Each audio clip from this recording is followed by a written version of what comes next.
Hello and welcome to English Hub Online, your digital English classroom wherever you are in the world.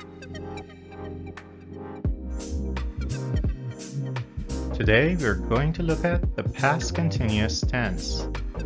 Let's get started. There are two sentences on this slide. Pause the video, read the sentences, and put the verbs in brackets into the correct tense. Then check your answers with me. Ready? Let's do it together. Last night, we were having dinner when he arrived.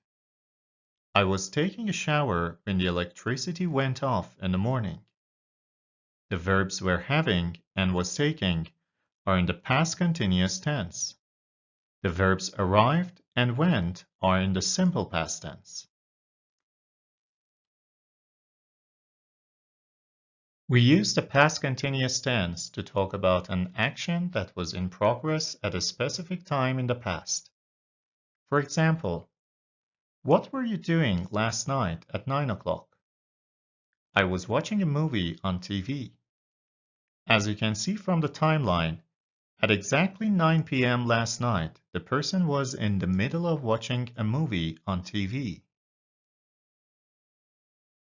We often use the past continuous together with the simple past in the same sentence. In such situations, we use the past continuous for the longer action that was happening in the past, and we use the simple past for the shorter action that happened in the middle of the longer one. For example, we were having lunch when he arrived. As you can see from the timeline, we were in the middle of having lunch when he arrived. Both verbs happened in the past at the same time, but one of them was longer and one of them was shorter. The shorter verb happened in the middle of the longer one.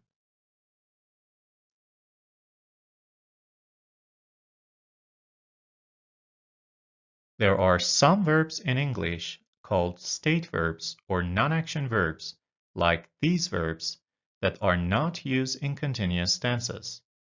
For example, in this sentence, the verb belong is a state verb, so we cannot use it in the past continuous tense.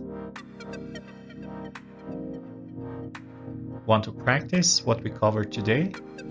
Head over to my website www.englishhubonline.com for more related exercises and plenty of other helpful materials to explore. Thanks for watching. I hope you enjoyed this lesson. If you found it useful, please give it a like, share it with someone who's learning English, and don't forget to subscribe for more practical lessons. See you in the next one. Until then, stay curious, stay connected wherever you are.